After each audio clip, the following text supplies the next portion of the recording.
Hello everyone, welcome back to another Godzilla review. If you watched my last video on my GMK XPlus, you may have heard me say in the beginning that I had another XPlus coming this week. So it is here. It was just 2 days after I received the GMK XPlus, and it is the 1989 Godzilla from Godzilla vs. Biollante. If we move over to the box here, you see here, yes, it's an XPlus. It's part of the 30 centimeter series. You remember from that video, 30 centimeters equals to about 11.81 inches. So the box definitely shows some wear, mostly shelf wear, which I'm okay with. I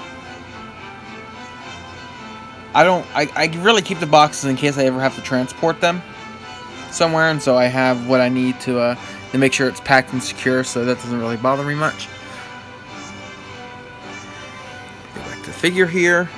So if you also remember in the last video, I usually do a top-down approach, but because these aren't like something that can really move over into a 2D platform like the lightsabers do, I have to try something a little bit different.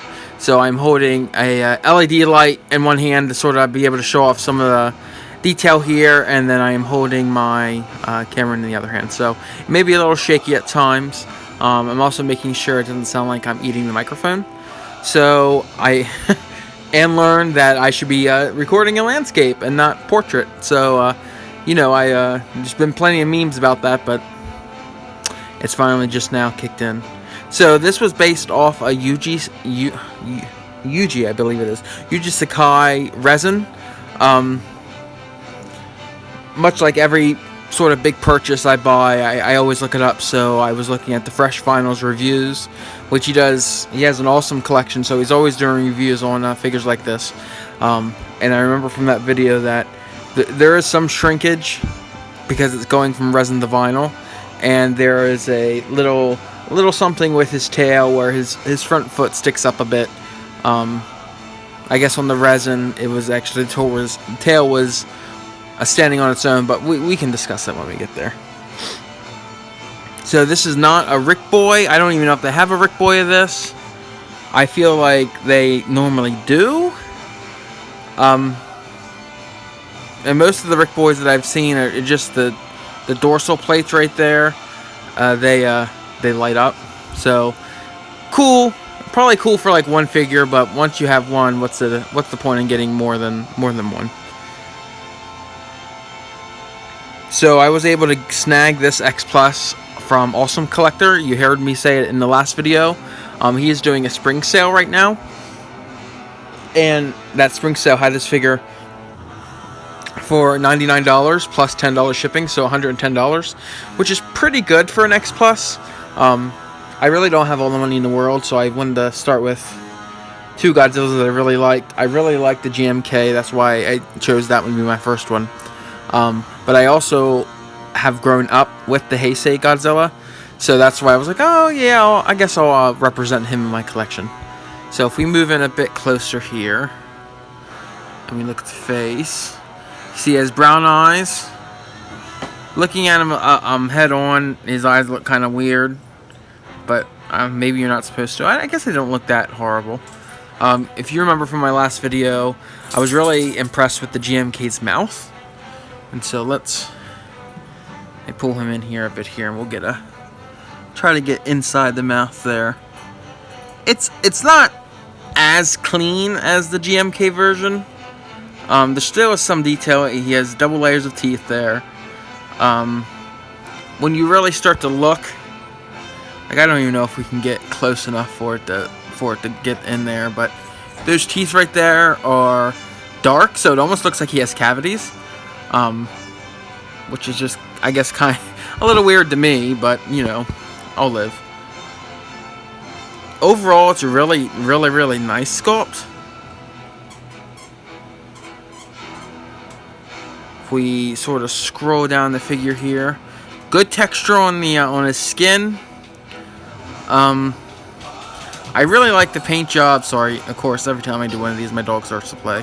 I really like the paint job on the skin, as well as the claws on both his hands and feet. So really awesome like tree bark texture. It sort of looks like a grayish blue, but in person it definitely is a gray. So don't let the light in the camera fool you there.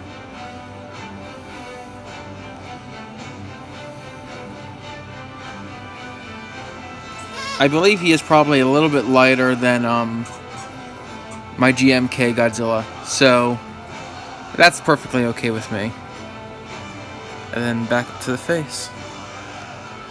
The one thing I like about this model is that he's taking a walking stance.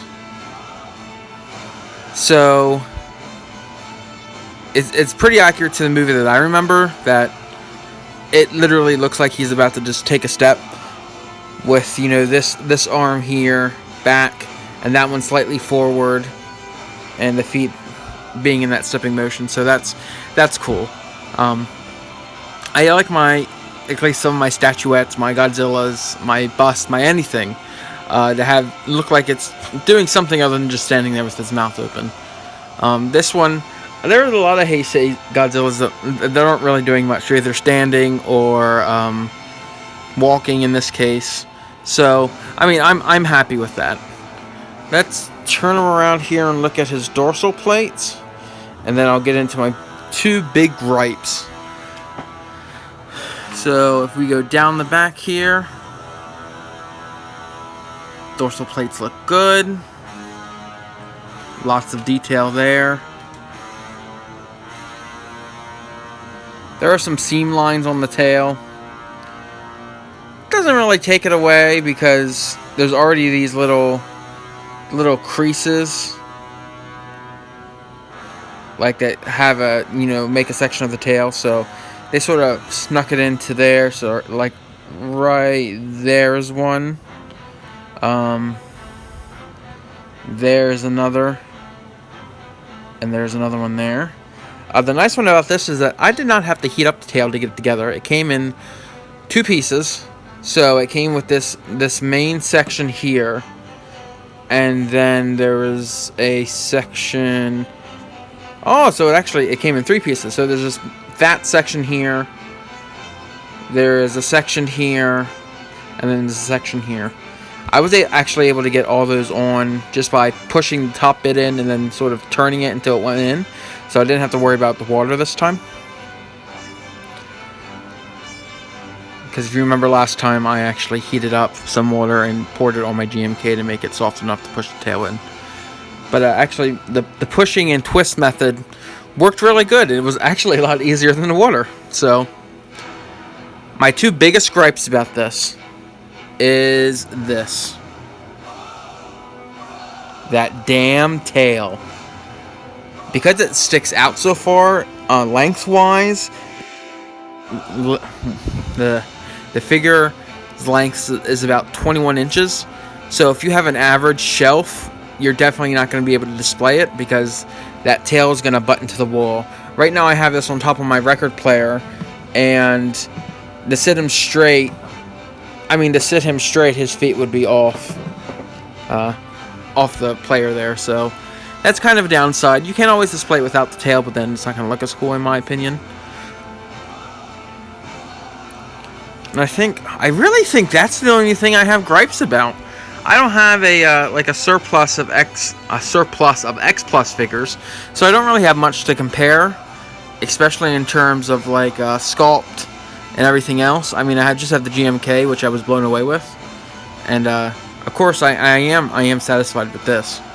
So, as always, if you have any questions, please put them in the comments below. I'm sorry this is all a bit shaky. I should probably invest in the tripod. That'd probably be a good bet. Like I said, any questions, put them below. You know I always try to be as active as possible. Overall, like I say for almost everything I ever review, it's a really awesome figure. I'm more than happy to have it in my collection, and hopefully I can acquire more XPlus in the future. Alright, thank you so much for watching. See you next time. Bye-bye.